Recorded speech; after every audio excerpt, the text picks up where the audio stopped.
Well, good morning, everyone. I'm in our lovely classroom 1500 EECS building, and we're at the penultimate lecture in Rob 101's. Bonus time, though. No quizzes, no homework over this material. We're choosing topics that we think will help you in your next classes, etc. Okay, so we're doing eigenvalues and eigenvectors, part 2. This should wrap it up, is the idea.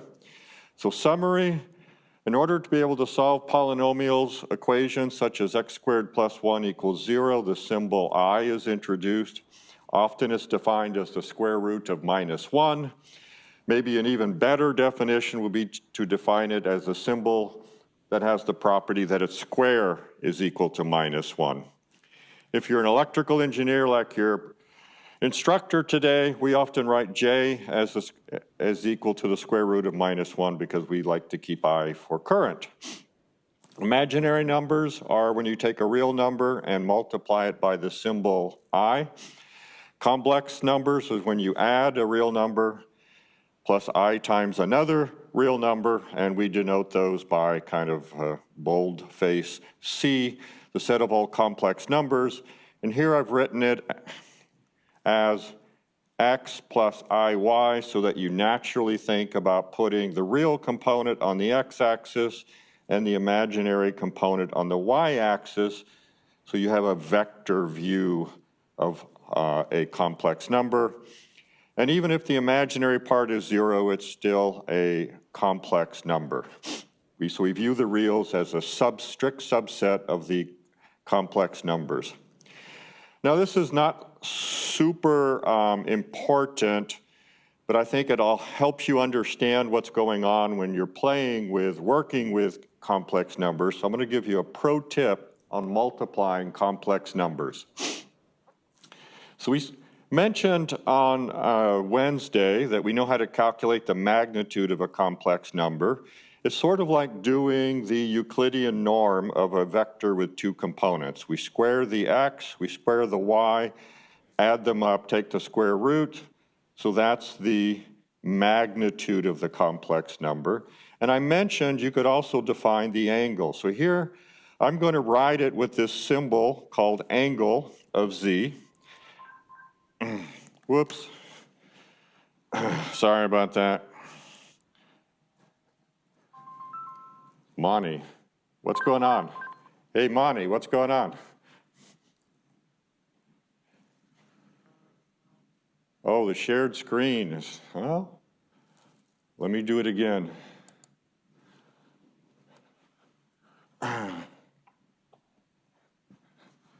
Okay, thanks for calling, Monty. Let me get it going again. It was all set up. Advanced content, share. Okay, it's back now, right? We're good. Chat is there. Okay, sorry about that. So let's go back. Eigenvalues and eigenvectors, part 2.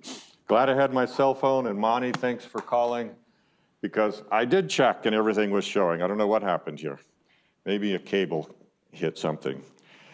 Okay, so I is square root of minus 1. I squared is equal to minus 1. And I'm about to give you a pro tip on multiplying complex numbers. So the magnitude is real part squared plus imaginary part squared square root. So that's length. So it's common. I think we feel comfortable with that because it's the Pythagorean theorem. But now the angle of the complex number, we can define that too. And if x and y are both positive, it's just the arctangent of the opposite over adjacent, okay? So that the tangent of this angle is opposite over adjacent. And if it's down like this, it's the same.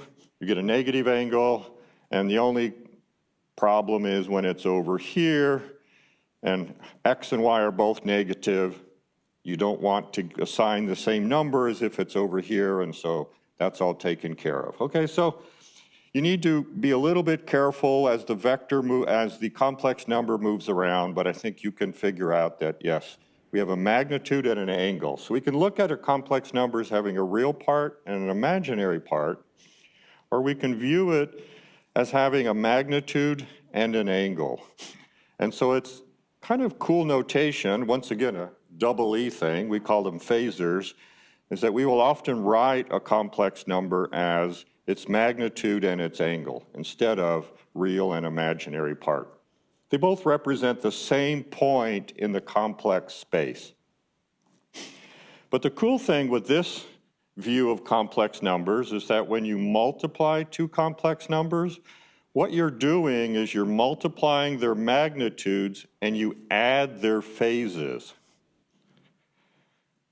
And remember, dividing was kind of painful with complex numbers, but with this point of view, it becomes easy, because when you divide two complex numbers, you're dividing their magnitudes, and then you take the difference of their individual phases. I'll give you a little hint about why that's true, but it's just a pro tip for multiplying complex numbers. And what we were doing at the end of lecture on Wednesday was taking complex numbers and raising them to a power.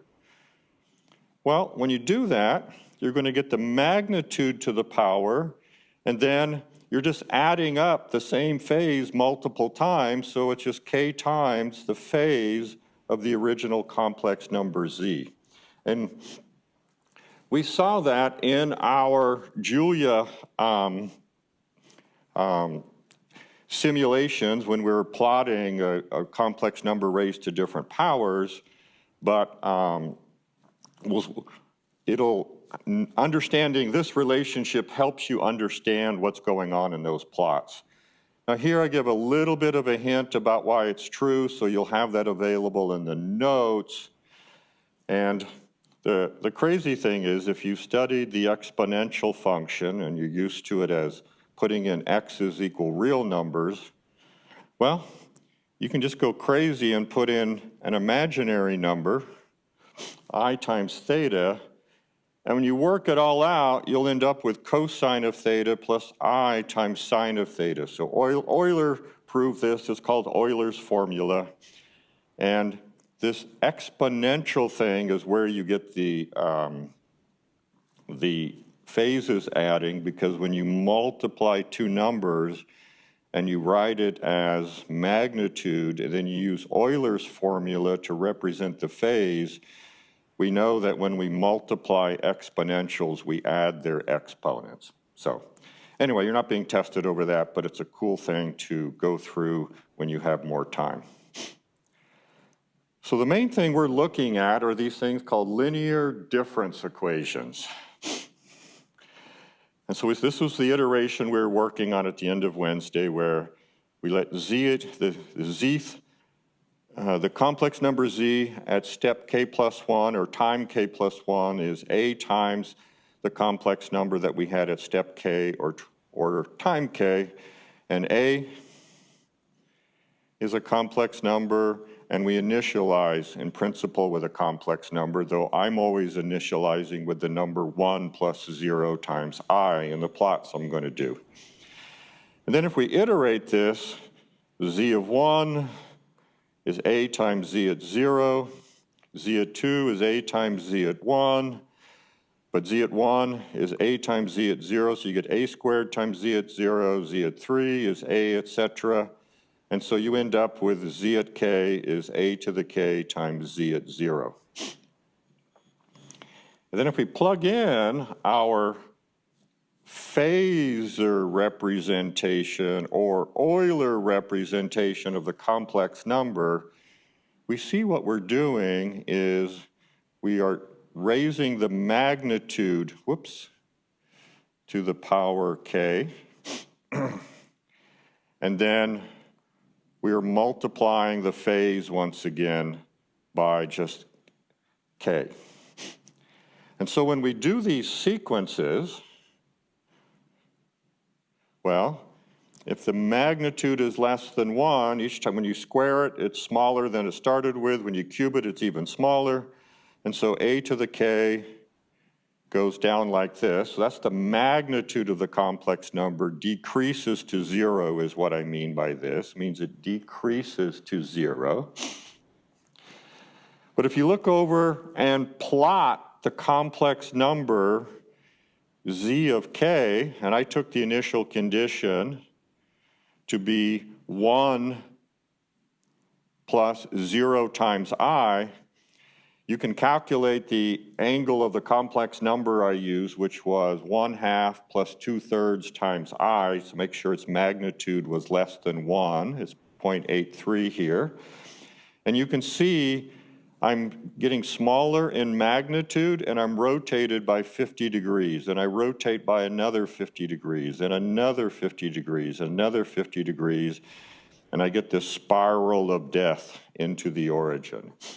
And as k goes to infinity, I'll get closer and closer and closer and closer to the origin. And so in dynamical systems, we call that a stable, asymptotically stable response, because we start away from our equilibrium point and then we converge back to it. So imagine your Segway, you get pushed away, and what you're doing with your controller is you're making sure that you return asymptotically to the upright position.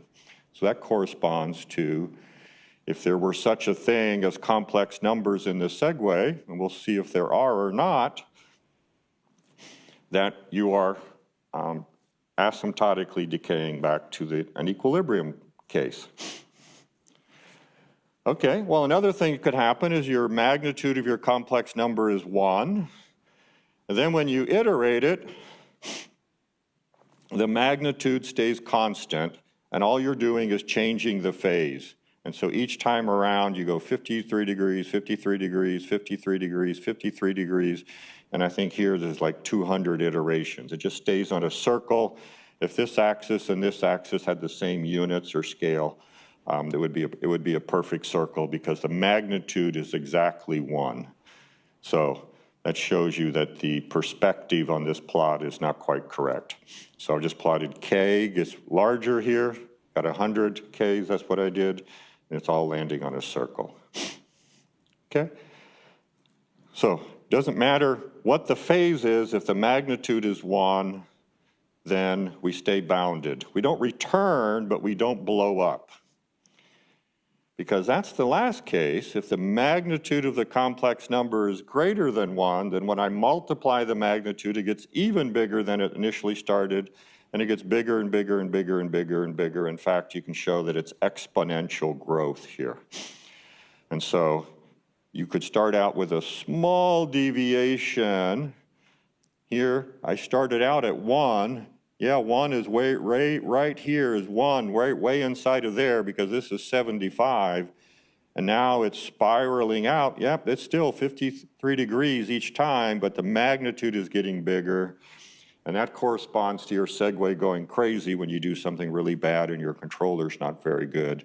And this would be undesirable, unstable behavior. Okay. So here's the message, is that if we are looking at iterating objects, you in your project 3, you have a control signal. We don't have a control signal. We don't have any external forces to apply. But you have a model that looks like x at time k plus 1 is a matrix times x at time k. And your matrices are either 2 by 2 or 4 by 4. And you measure a state at a given time. It's not just an initial condition, and you have an additional thing to do over here. Today, what I'm analyzing is just iterating the behavior. What is the natural properties the system has to have in order that we get this, oops, undesirable blowing up? Not too bad. We always stay bounded. Or this beautiful behavior, if I'm not at an equilibrium, I converge back to my equilibrium.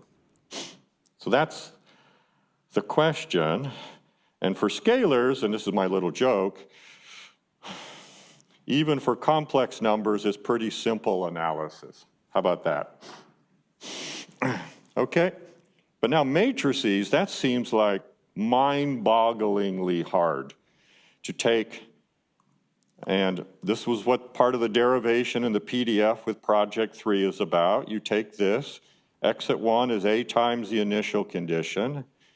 X at time 2 is a times x at time 1, but that was a times the initial condition, so I get the matrix squared times x0.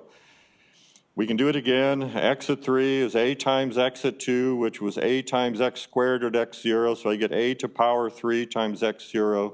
And in general, x at time n is a raised to power n times x at 0. So when a was scalar but complex, we had no trouble analyzing it.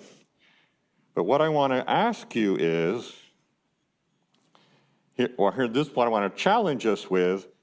I want to give conditions on A such that the norm of my state either contracts, in other words, it's converging back to my rest condition, is blowing up, so the Segway just zips out from underneath me and throws me on the ground, or things stay bounded. Maybe it's oscillating and I'm feeling a little bit woozy on it, but I could still ride that Segway, okay? So, as a control engineer, what we try to do is modify or design the properties of A in so that we typically get this, but we need to understand the conditions for the others so that we can avoid them. Makes sense? Okay, so that's our challenge. We could do it for scalars. Can we do it for matrices? And even more precisely, could I have conditions that are even so precise that I could take a given initial condition and predict the evolution in terms of contracting, blowing up, or staying bounded? Whoa, that seems like a really tall order, okay? Because when we had the scalar thing, the initial condition was either 0 or not 0, but all of them were just a multiple of that, so it didn't really change anything. But here we know we have vectors in many different directions, and it's kind of, well, another mind-boggling idea. Could we have certain directions in which the resulting trajectory contracts and other directions in which it's blowing up? Well, in matrices and vectors, you can have all of those in the same system. So that's what I want to do. Anybody up for the challenge with me?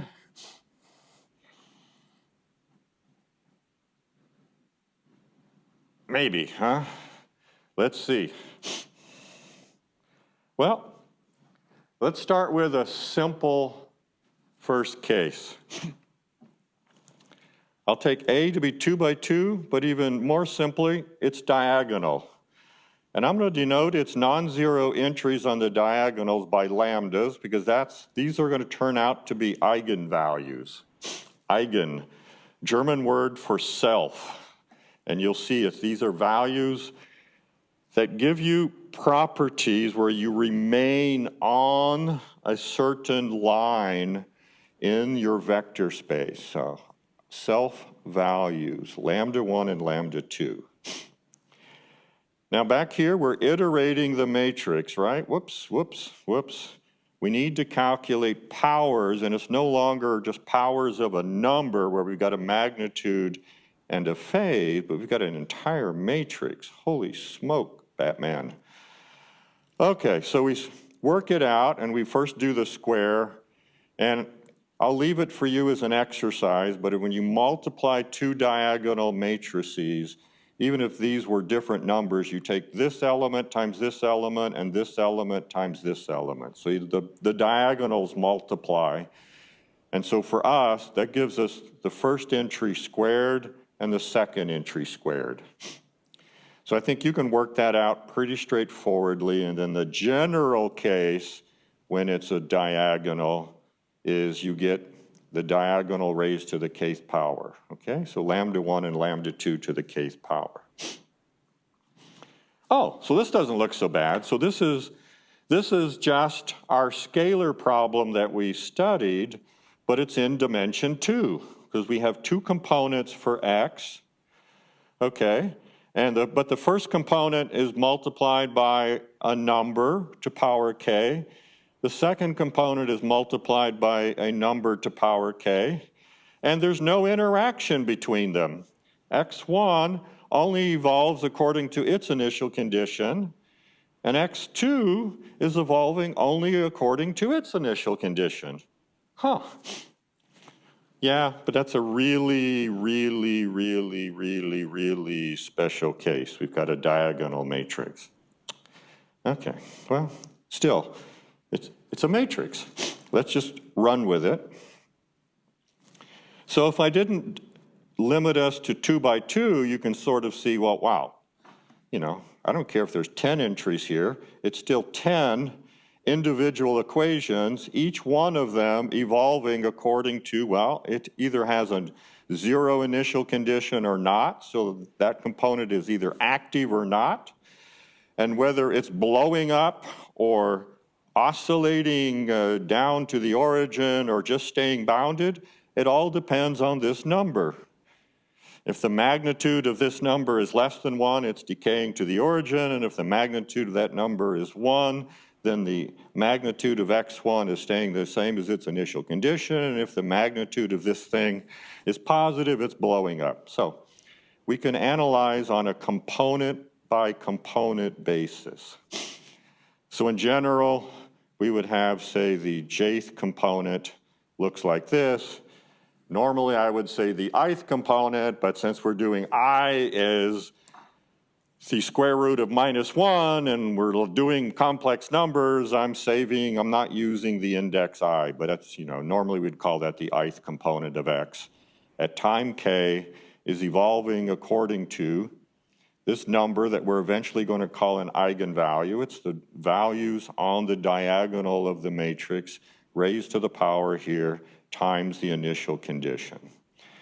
And so, yeah, if the matrix is diagonal, we know exactly how each component will evolve as a function of the initial condition. If the initial condition is 0, then it just goes away, okay? But if it's not 0, we just look at the magnitudes of the eigenvalue and we get the same conclusions we had before. Oh, okay, so scalar, no problem. Diagonal matrix, it's the same as the scalar problem, except we just have more copies of it, a little more bookkeeping to do, but intellectually there's no new challenge there. It's just bookkeeping. But matrices and vectors, they make us accountants in mathematics. We're very good at bookkeeping what's going on. Okay, so now we want to see if we can generalize this in any way to allow us to treat more general matrices. And so when you do that, you try to understand what is the key feature that's making it work in the cases that you do understand. Okay, so we have the elements on the diagonal of our diagonal matrix. We're going to call them eigenvalues, and we're going to denote them by lambda 1, lambda 2, lambda n. It's very traditional. It's not made up by me. Monty would use the same notation if he were giving this lecture. So here's my thing. I'm going to try to come up with what is the key feature of a diagonal matrix, and I don't want the key feature to be the matrix is diagonal. I want a more geometric interpretation that I may be able to extend, okay? Well, here's my matrix. There's my diagonal matrix. What I'm seeing is if I take a vector, I'm going to call it Vj. It's going to become an eigenvector in just a second. And I choose it to be the canonical basis vector. So for lambda 1, V1 is 1, 0, 0, 0, 0. For lambda 2, V2 would be 0, 1, 0, 0, 0, etc. And finally, for lambda n, Vn would be 0, 0, 0, 0, 1. Okay, so we also called these natural basis vectors for Rn. Okay, we're coming back to Rn, these things called basis vectors that we didn't do enough with probably during the course, but the columns of the identity we understand well, and yes, we get that these guys are basis vectors. And the property I see is if I take these vectors, when I take A and I multiply it by Vj, I just get lambda j times Vj. Is that true?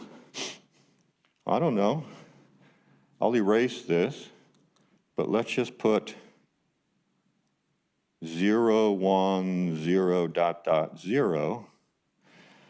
And do the finger tracing method of multiplication if you want, okay? So you would go this times this to get the first element of the answer, but lambda 1 is getting multiplied by 0, and these are all zeros, so you just get 0 for the first entry, okay? So we'll put our answer over here. Once again, I'm going to erase all of this in just a second. So we're doing our finger tracing, which is the old-fashioned way of doing matrix multiplication. We get a 0 here. Now we do this one, 0 times 0, lambda 2 times 1. Okay, so that's lambda 2. And then we've got stuff here, but it's being multiplied by 0. And then that's the same thing is going to happen on all these. Okay, so we get 0.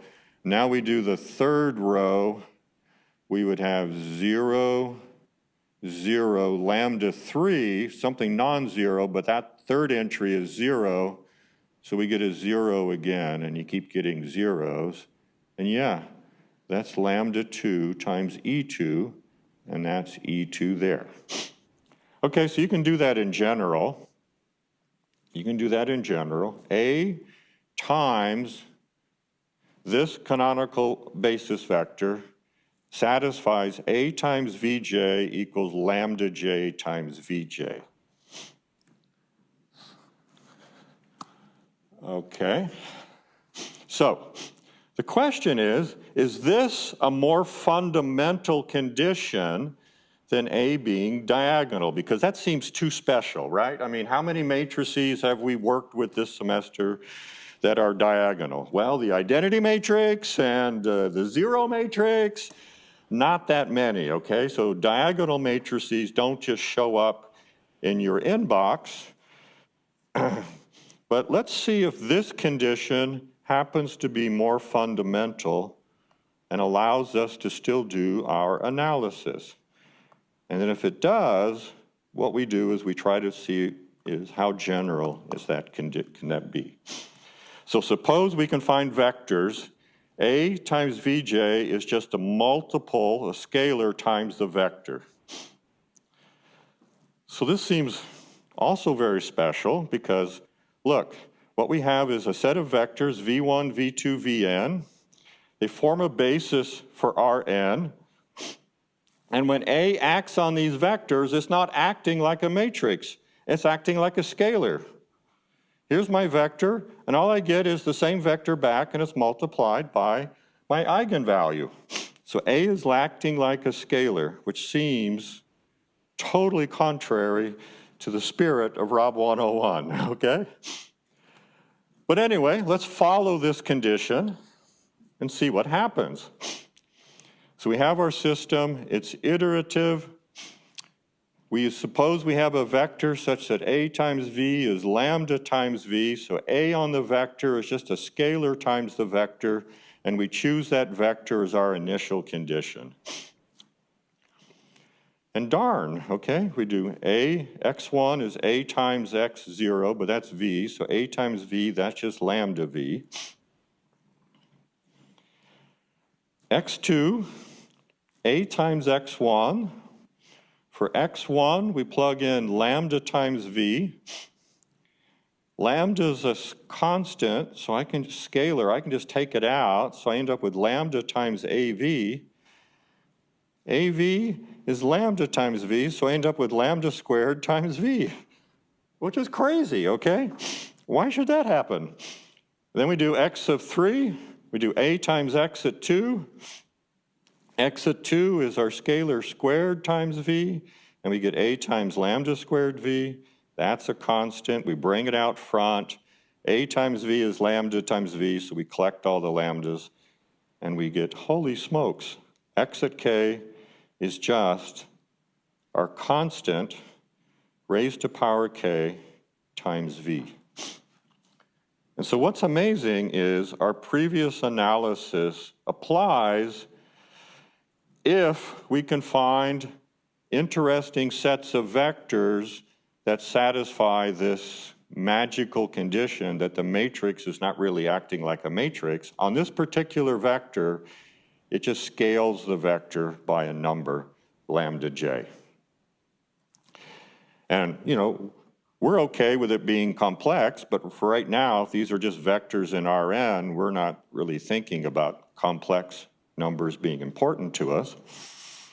But our previous analysis would apply. Magnitude of lambda is less than 1, then everything would converge to 0. Magnitude of lambda is 1. Our magnitude of our vector doesn't grow. Magnitude of lambda bigger than 1. We can calculate then that, yes, we have lambda to the k that's blowing up. V was just a number, so that blows up, etc. So it's kind of, we could redo everything.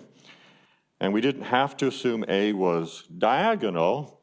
We have this other condition that may be weaker than A being diagonal, that there exist vectors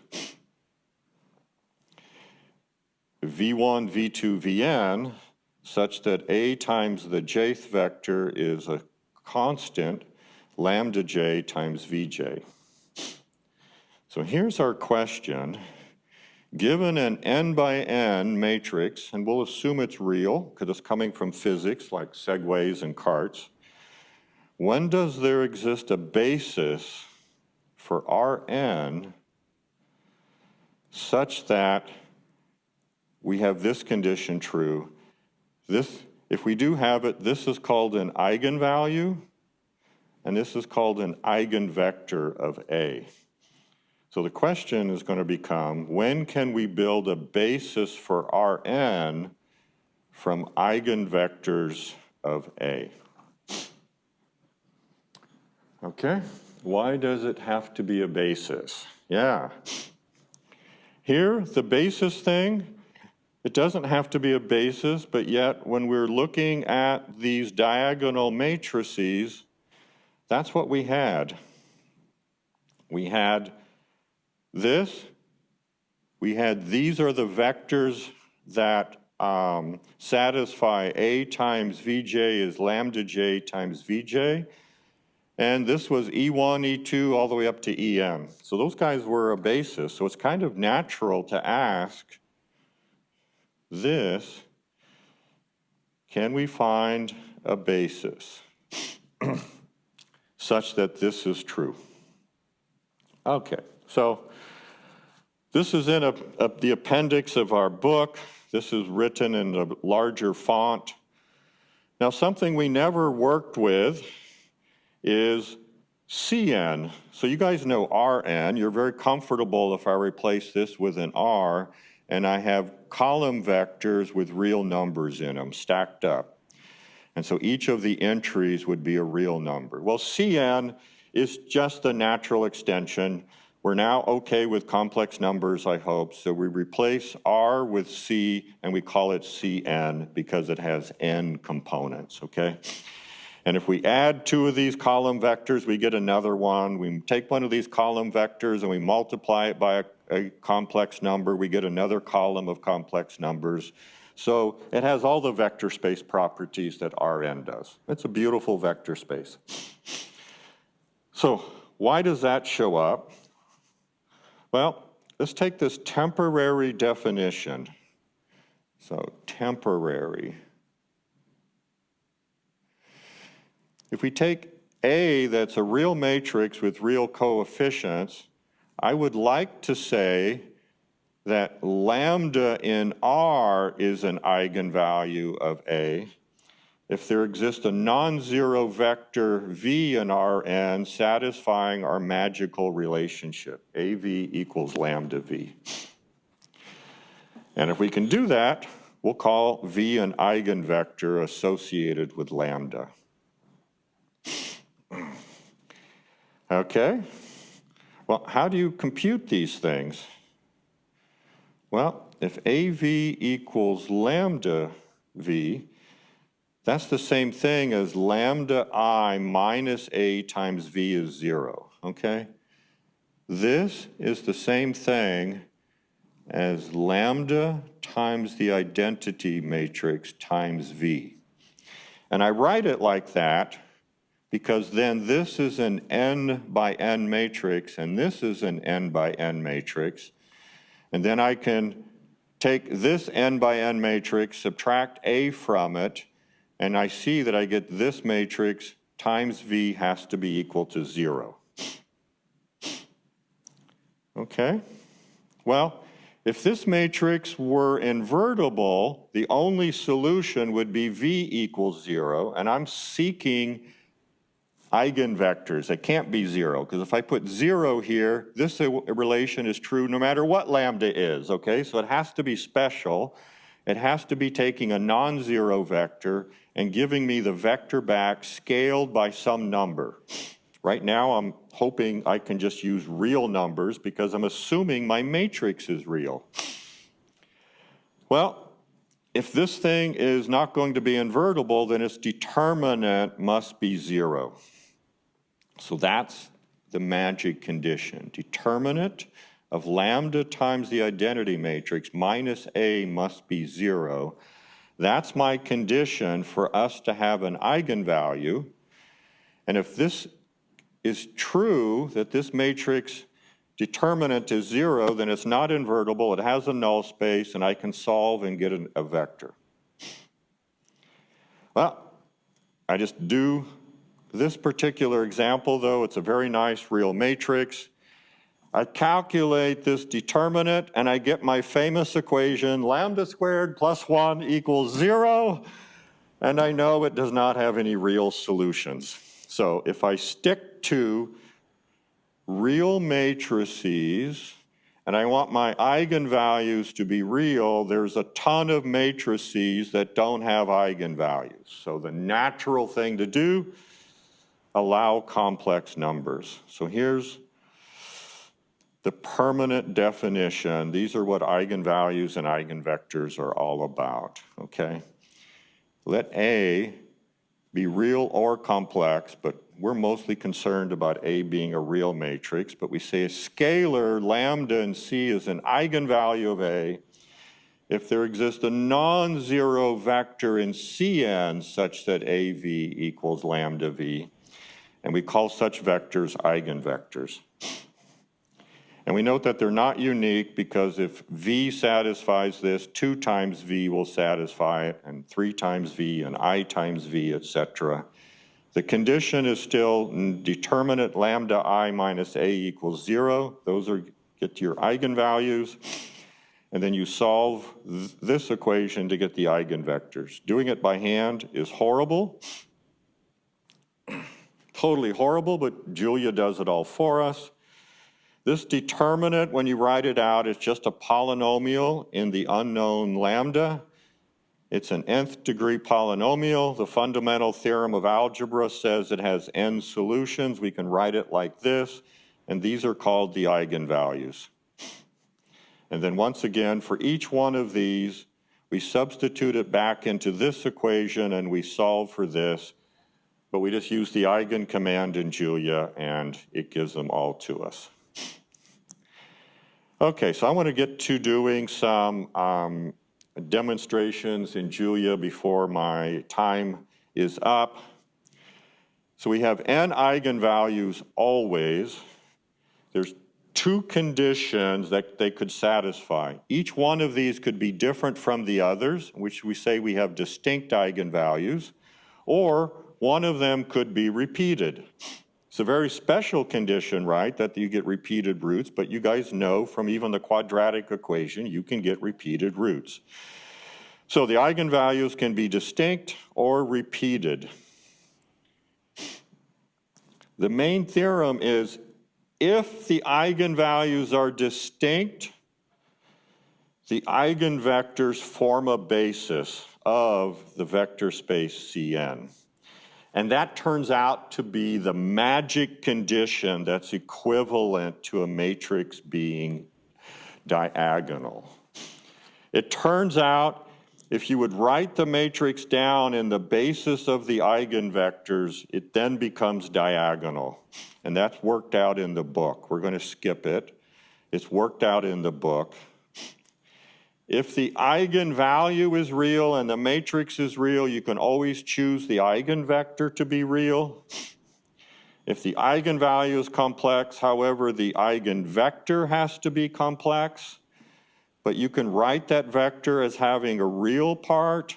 And look what I've done. I put J in here. My reflexes, yes, I'm an electrical engineer. That's the imaginary number, square root of -1 times the imaginary part of the vector, okay? The other things that you kind of know from quadratic equations hold true, that if you have one complex root, you have its complex conjugate, and the eigenvector can be the complex conjugate, so you end up with V real and V imaginary, and then V real and minus V imaginary as the eigenvectors, and there's lots of interesting things that come of that. So there's lots of stuff in the book that gives you even more information. There's plenty of examples, etc. But I think you've had enough math for this morning and you deserve some computer time. Okay, so the answer was it didn't have to be a basis, but if the eigenvalues are distinct, you can always build a basis for your vector space out of eigenvectors. They will form a basis. Okay, so here's our segue. We're going to compute the eigenvalues and eigenvectors of that matrix. And you guys are raising it to powers. I saw a few of you raising the matrix to some enormous powers. And so if there are some eigenvalues that are bigger than 1, you know, take 1.1 and raise it to 1,000,000, for example, and you tell me how big that is, okay? So here's the function we have in the project, our segue model. This is the eigen command in MATLAB. I get the eigenvalues by doing f.values, and eigenvectors by doing f. And the thing, I'll post this, but let's note the eigenvalues on the segue are not distinct. We have one that's 0.84. Its eigenvector, we'll see, will correspond to stable behavior. Everything decays. One is 1.16. I ask you to raise that to power 100 and see how big a number that is. And then we have two eigenvalues at 1. And so we're not guaranteed that the eigenvectors will be linearly independent. And you can check. There's a problem there. So what I'm going to do is this first eigenvalue has magnitude 0.8. I'm going to let my initial condition be the first eigenvector, and I expect behavior where I converge to the origin. Okay? In fact, that's what I get. There's my norm decreasing, and they all evolve along a line, okay? So the segue has 4 states. This is 3 of them. I can't plot a 4-dimensional plot, but they all fall on a line. This is where I started, and I have stable behavior, okay? What do you think's going to happen if I take the eigenvector corresponding to this eigenvalue? You know what's going to happen, right? Okay, so even only raising it to the 50th power, I'm already up to about 2,000, okay? Yes, I still evolved along a line, but I'm going off to infinity, okay?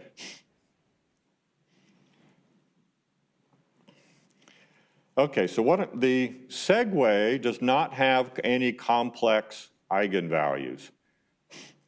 Okay, so with the segue, we can get along with having only real eigenvectors. We have eigenvalues of 0.8411 and 1.2. Stable behavior, bounded behavior, explosive behavior. Wow, all from looking at the eigenvalues, okay? I'm going to make up now a 3x3 system. I'm going to show that for a random x0, the trajectory is going to blow up. I'm going to choose a very special initial condition, and we're going to watch it decay and stay in the plane defined by certain eigenvectors, etc. So here's my system. And it has, these are the eigenvalues. This one is complex. This one is complex, and this one is real. Okay, it's a cubic polynomial. It can have up to 2 roots, and they occur in complex conjugate pairs. There's a minus and there's a plus, okay? So we can look at the eigenvectors. We can look at the magnitude of the eigenvalues. So those complex eigenvalues have magnitude 0.98, so actually they're going to correspond to stable behavior, and this one, which is 1.1, that's what the 99 means, it will correspond to unstable behavior. So here's what I'm going to do. I'm just going to take a random initial condition. So a random initial condition is going to pick up some eigenvectors, some part of the eigenvector that's stable and some part that are unstable. And sure enough, my solution blows up. Here, I'm going to take my initial condition to be the real part of the eigenvectors that were complex. Remember, their magnitude was 0.98.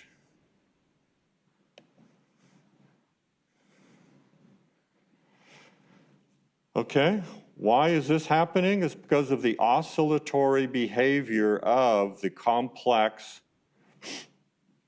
eigenvalue. This is the norm. So some components of the norm are decreasing faster and slower than others. We're oscillating around.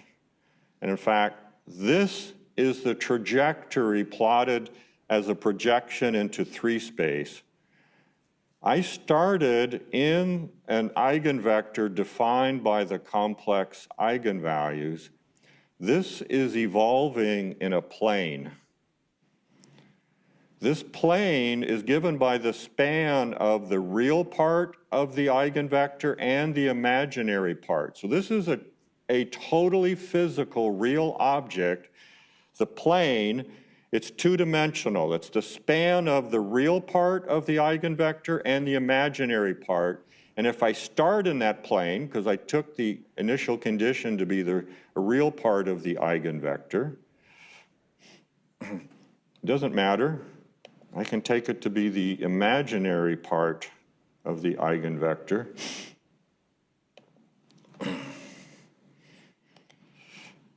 Okay? And I get the same behavior. What's even more beautiful. Okay, I wish I'd have chosen that one first, but notice it's staying in the plane, okay? So the real and imaginary part of those complex eigenvalues are very much physical object. And now I'm going to show you something super cool.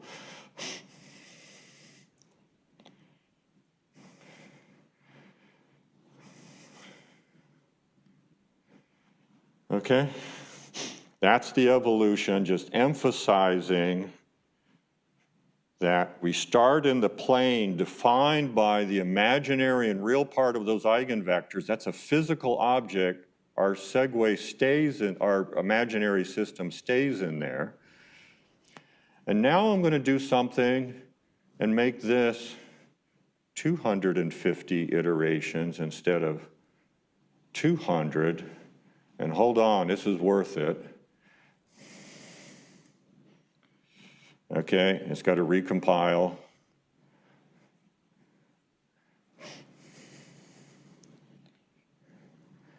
Watch.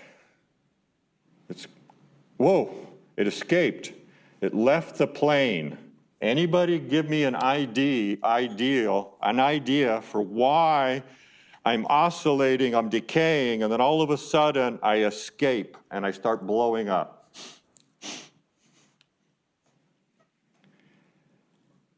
Well, if our computer was doing perfect arithmetic, we would always stay exactly in the plane. But what's happened is, due to numerical inaccuracy, eventually my solution is no longer exactly following the true trajectory. Numerical noise gives me picking up that eigenvector corresponding to the eigenvalue with a magnitude greater than 1, and then I explode along the direction of that eigenvector. And then, just for fun, in case you guys have never seen a nonlinear periodic device, and this is not, I see we're no longer recording, I know that we're over, you may not want to stick around. That's called a Lorentz attractor.